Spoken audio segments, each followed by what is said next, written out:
എവിടെ നോക്കട്ടെ. വരന് ആവശ്യമുണ്ട് നായർ യുവതി മൂലം വെളുത്ത നിറം. ബംഗ്ലാവ് എന്ന് പറഞ്ഞപ്പോ ഇത്ര വിജൃംഭിച്ചതായിരിക്കും ഒരിക്കലും വിചാരിച്ചില്ല. വിജൃംഭിച്ചത് എന്നുവെച്ചാ അർത്ഥം എനിക്ക് അറിഞ്ഞൂടാ. നല്ല വെയിറ്റ് ഉള്ള വാക്കല്ലേ, കൊള്ളാമോ? എന്താ ഇത് ചിക്കൻ, ഡക്ക, ഈ പോത്ത ഇത്രക്ക് ചെറുതാ, കിടാവായിരിക്കും.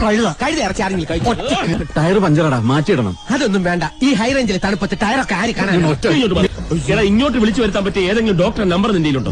എന്റെ കയ്യില് വിളിക്ക്. പക്ഷെ ബോംബെയിൽ നിന്നൊക്കെ എത്തുമ്പോ താമസിക്കോ? ബോംബെ സോറി, മുംബൈയിൽ നിന്ന്. പല്ലുവേന വന്നിട്ടൊന്നും ആരും ഇതുവരെ ചത്തിട്ടില്ല. അങ്ങനെ പറയരുത്.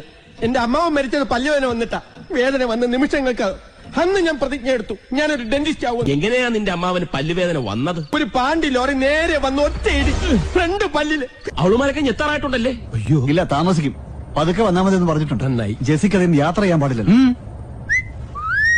വിസിൽ വിഴുങ്ങിയ 5 വിസിൽ വിഴുങ്ങിയ ഗ്യാസ് കയറിയോ? എവന്റെ ഭാര്യയ്ക്ക് ഗ്യാസ് കയറിയോണ്ട് പതുക്കെ വരുവുള്ളെന്ന്. ഉണ്ടായിരുതാ കഴുത. ഭാര്യയ്ക്ക് ഗ്യാസ് കയറിയ ഞാനെന്ത് വിളിച്ച്? തമിഴനാടാ, മലയാളം മനസ്സിലാവില്ല. ഞാൻ പറയാം. അണ്ണാച്ചി വളിവിട്. സോറി അണ്ണാച്ചി, വളികൾ വിടുങ്കോ. അയ്യോ മലയാളിയാണോ? എന്നാ വിടണ്ട അണ്ണാ.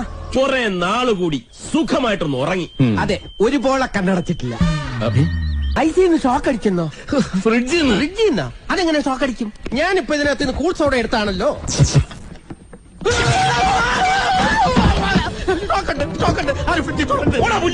അങ്ങനെ പറയരുത്. യവൻ പറയുന്നതിൽ കാര്യമുണ്ട്.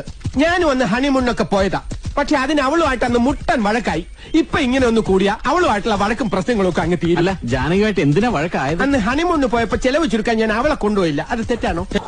തോമസ് കുട്ടി, നീ ആ ഫോൺ എടുത്തൊരു ടാക്സി വിളിക്ക്. മിസ്ഡ് കോൾ അടിച്ചാൽ മതി തോമസ് കുട്ടി, കാശ് കളയണ്ട.